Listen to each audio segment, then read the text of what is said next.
Hello, everyone. Nice to meet you. Nice to meet you too. My name is Gareth, and I'm from England. I just checked into our hotel in Rason. Very, very cool hotel. So we have this little study room here. This is the bedroom. Shower, hot water. Good for the North Koreans who've to finally get the limited chance that they have to interact with visitors and to see that we're human too, and for us to see the same of them. 자, 북한의 최북단 라선 지역이 코로나 이후에 5년 만에 외국인 관광객들에게 이제 개방됐습니다. 지난해 러시아 관광객들이 방문을 하긴 했었지만 본격적으로 단체 관광을 이렇게 공개한 건 이번이 처음이라는 겁니다. 자, 북한을 방문한 관광객들의 후기도 인터넷에 속속 지금 올라오고 있는데요.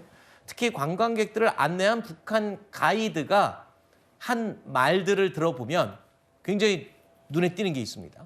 그러니까 최근에 러시아 파병해서 병사들이 어떻게 지내는지 이런 얘기들이 지금 소문으로 돌고 있다는 거잖아요. 북한 내부에서도. 그렇죠. 단순히 파병한 것뿐만 아니라 거기서 많은 북한군 청년들이 희생되고 있다는 얘기도 아마 저는 전파됐을 거라고 보고 있습니다. 그쵸. 왜냐하면은 과거와 달리 이렇게 완벽하게 정보를 통제하는 게 불가능한 시대가 왔거든요. 네. 그렇기 때문에 우리가 그 며칠 전에 여기 뉴스에이 라이브에서 다뤘던 내용이지만 그렇기 때문에 북한 내부에서도 군대를 가기 싫어하고 군대를 기피하는 청년들이 늘어가고 있고 그러기 위해서 뭐 손가락까지 절단하는 네. 그런 경우까지 이어지는 경우가 다 이런 그 정보가 완벽하게 통제되지 않고 있기 때문에 그 러시아의 우크라이나에 단순히 파병한 것뿐만 아니라 거기서 희생되고 있다는 소문도 다 퍼져 있기 때문에 그런 분위기가 형성되고 전체적으로 그때도 제가 말씀드렸지만 이건 단순히 그냥 군을 기피하는 형상이 아니라 북한의 체제 자체가 지금 흔들리고 있는 것이다. 그렇게 분석할 수 있을 것 같습니다. 네.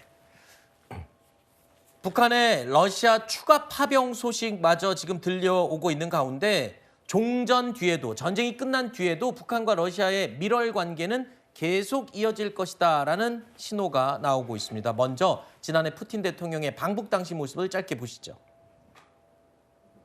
В этой связи Российская Федерация не исключает для себя развитие военно-технического сотрудничества с Корейской Народно-Демократической Республикой в соответствии с подписанным сегодня документом. 우리 두 나라 사이의 관계는 동맹 관계라는 새로운 높은 수준에 올라섰으며 세계의 평화와 안전 환경을 굳게 수호하면서 강력한 국가를 건설하려는 두 나라 지도부의 원대한 구상과 인민들의 세계적 염원을 실현시킬 수 있는 법적 기틀을 마련되었습니다.